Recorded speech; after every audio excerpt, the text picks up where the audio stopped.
somewhere Mitch Marner must be smiling. If anyone is about to benefit from the addition of John Tavares to the Maple Leafs, it should be the club's leading point-getter of a year ago. All he has to do is ask Matt Moulson or Kyle Okposo or Josh Bailey, lesser players than him, what it's like to play with Tavares. They'll tell him what their statistics show and how their numbers grew when they played with Tavares as their center.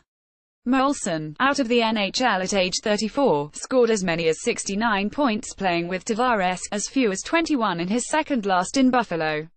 Kyle Okposo, a 44-point scorer in Buffalo, had a career-high 69 playing with Tavares. Similar number changes for Bailey and Andersley with the Islanders. Now along comes Marner, possibly in a contract year, coming off a strong playoffs and a superb second half of the regular. Mike Babcock has already gone on record saying that Tavares will start the centering Marner and Zach Hyman. Tavares is the best center HES ever played with and Marner is likely the best NAHL winger Tavares has been paired with. It will be fascinating to watch how two naturally creative players mesh together with a banger on the left wing. This and that: you hang around a hockey team long enough and you know who the captain is. He doesn't always wear the C, he doesn't always need to be identified as such. Not sure why so many people obsess over who will be the next Leafs captain. It's going to be either Tavares or Auston Matthews. There are no wrong choices here. For 2 years, Babcock was stubborn about keeping Hyman with Matthews. Now HES moving Hyman. Did that come from the 2 meetings he and Matthews had post? The Leafs' top 3 centers, Tavares, Matthews and Nazem Kadri, should combine for more than 100 goals this coming.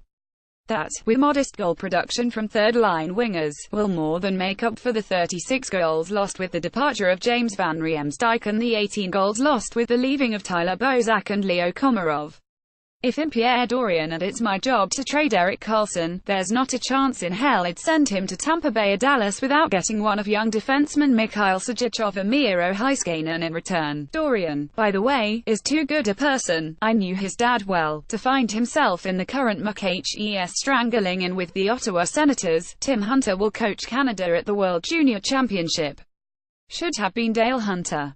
Hockey Canada wanted Dale as an assistant before becoming a head coach. Turns out, he didn't like that arrangement. Things that don't make sense. 1. Toronto construction. 2. Cost of Leafs tickets. 3. A 4-year contract for Uncle Leo. Here in theory Marcus Stroman is 27. Aaron Sanchez is 26. They're not kids anymore. This should be the prime of their careers. The ace of the New York Yankees, Luis Severino, is 24. What to expect from Vladimir Guerrero Jr. as a rookie? How about something around Juan Soto stats? The 19-year-old is on pace for 31 homers, 93 RBI, a batting average of .305 and an OPS of .966 as a freshman teenager. And Guerrero is supposed to be more powerful than him. When Ross Atkins was in Cleveland, the Indians used first-round selections on outfielder Clint Frazier and pitcher Eustace Sheffield, who are now both Yankees. Farmhands part of Andrew Miller trade. Wouldn't it be the least bit surprising to see one of those wind up as a Blue Jay if Atkins trades J.A. Happ to New York? Happ is the only Jay deserving of an All-Star invitation this month.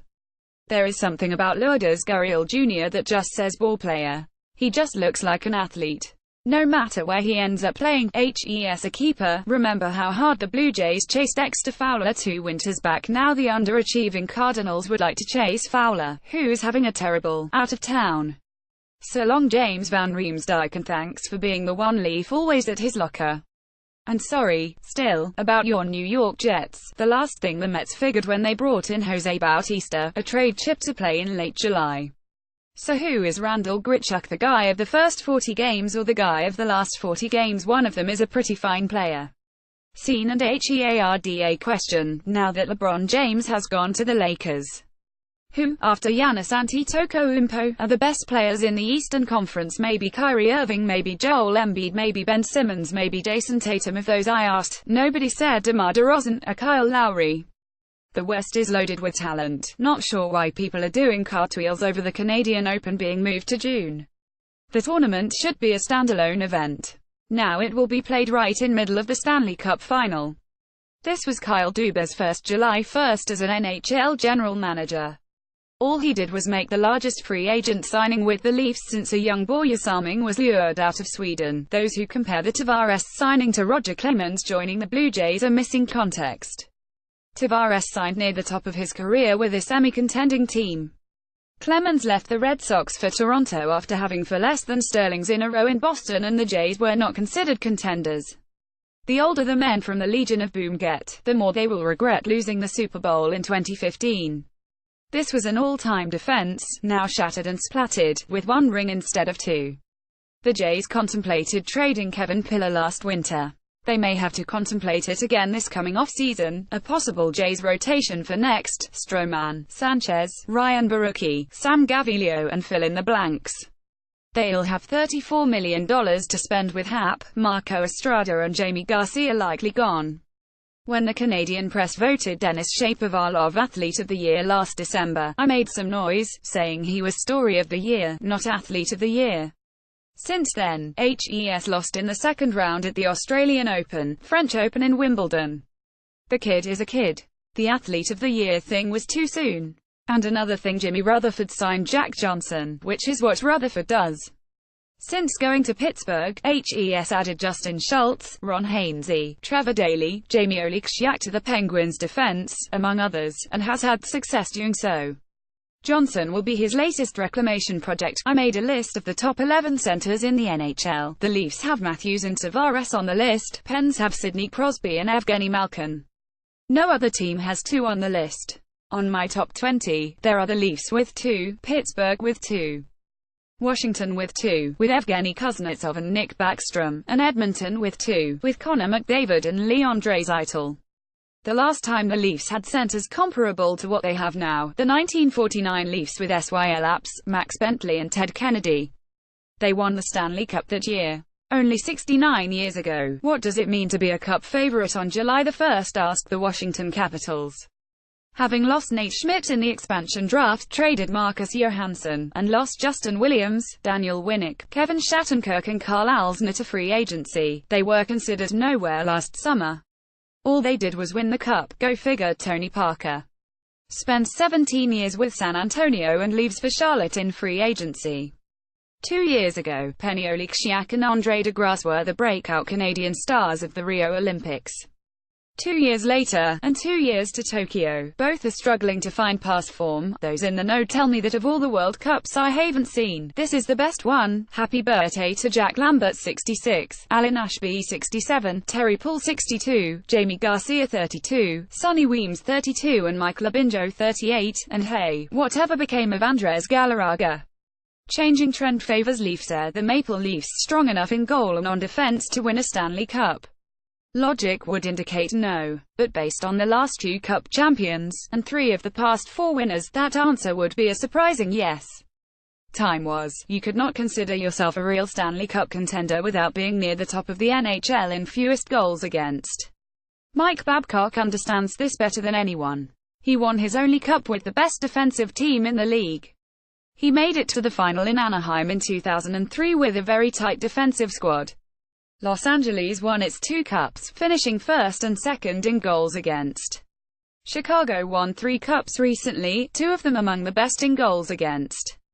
But that trend appears to be changing as the NHL game has opened up slightly. Washington just won the Stanley Cup after finishing 16th overall in goals against, allowing 238 goals in the regular, 8 more than the Leafs let in this past. Normally that would represent an outlier of a. But a year earlier, the Stanley Cup was won by Pittsburgh, a team that managed to struggle with a 2.79 goals against average over 82 games, good enough for 17th in the NHL. The Leafs finished last at 2.80. A 1-goal difference between a championship team and a team eliminated in round 1. Is the Leafs' defense ideal? No. But with John Tavares, Auston Matthews and Nazem Kadri creating matchup difficulties, they could well compete, just as the Capitals and Penguins have without the back end of your dreams. Another look at SYNDERGAARD deal. It is easy to look at Noah Syndergaard and all the possibilities and wonder what it would be like if he was still a Blue Jay, even though he never pitched a game for the Major League team. Yet the trade that makes everyone cringe, the deal that sent R.A. Dickey to the Jays in exchange for Syndergaard and Travis d'Arnaud, is not as one-sided at this point in time as you might think. mostly because of the health of Syndergaard and D'Arnaud, who have had difficulty staying in the lineup of the New York Mets.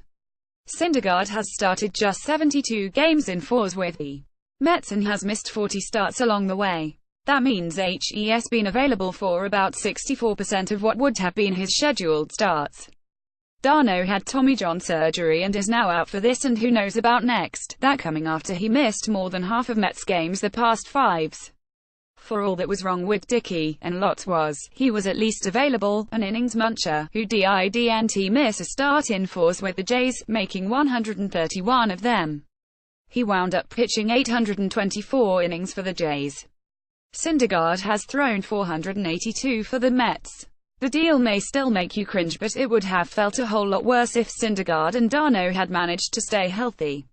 The Shea Weber mess, this drives me crazy.